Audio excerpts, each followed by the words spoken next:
1959 देखि 2026 सम्म आइपुग्दा नेपालमा 11 वटा इलेक्सन्सहरू भए। आज हामी 2008 देखि 2026 सम्म नेपालमा जति पनि इलेक्सन्सहरू भए ती इलेक्सन्स भइसकिसके पछाडि नेप्सीमा कस्तो रियाक्सन आएको छ त्यसबारेमा हेर्नेछौँ। नेपालमा 2008 अप्रिल 10 मा पहिलो संविधान सभाको निर्वाचन भयो। त्यो निर्वाचन भइसकिसके पछाडि मार्केटमा हामीले केही कन्सोलिडेसन्स देख्न सक्छौँ र मार्केटले त्यो निर्वाचन सम्पन्न भइसकिसके पछाडि करिब 5 महिनाको इन्टरभलमा चाहिँ मार्केटले 62.63% को ग्रोथ एचिभ गरेको हामीले यहाँ देख्न सक्छौँ।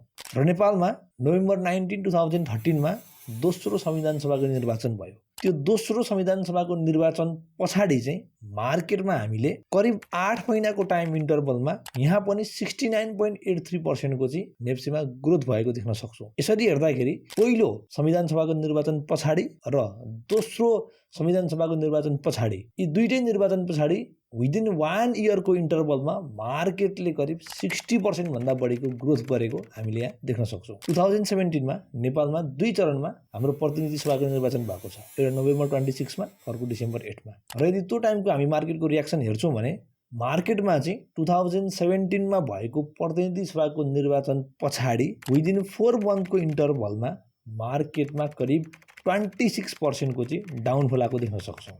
र त्यो 26% को डाउनफल पछाडि चाहिँ मार्केट करिब त्यही रिजन्समा हाम्रो यो 1100 देखि 1400 को रिजन्स वरिपरि नै कन्सोलिडेट 2 वर्ष निर्वाचन भइसकिसके पछाडि पनि करिब 2 वर्षसम्म चाहिँ मार्केट एउटा कन्सोलिडेट भएर अनि बल्ल मार्केट चाहिँ अप ट्रेन्डमा गएको हामी यहाँ देख्न सक्छौँ। त्यसैगरी नोभेम्बर 20, 2022 मा नेपालमा दोस्रो प्रतिनिधि सभाको निर्वाचन भयो। त्यो दोस्रो प्रतिनिधि सभाको निर्वाचन भइसकिसके पछाडि मार्केट करिब 1 महिना चाहिँ डाउनफलमा गएको र त्यो 1 महिनाको डाउनफल कम्प्लिट भइसकिसके पछाडि मात्र मार्केट पुनः 23% को ग्रोथ सहित मार्केट अप ट्रेन्डमा गएको र फेरि त्यो अप ट्रेन्ड पछाडि पनि मार्केट करिब 1 वर्षको टाइम चाहिँ फेरि कन्सोलिडेट भएर अनि बल्ल मार्केटमा चाहिँ अप ट्रेन्ड आएको कुरा चाहिँ हामी हिस्ट्रीमा देख्न सक्छौँ। सो अब अहिलेको निर्वाचनले के होला त भनेर भन्दाखेरि चाहिँ अहिलेसम्मको हामीले डाटाहरू एनालाइज गरेर हेर्दाखेरि निर्वाचन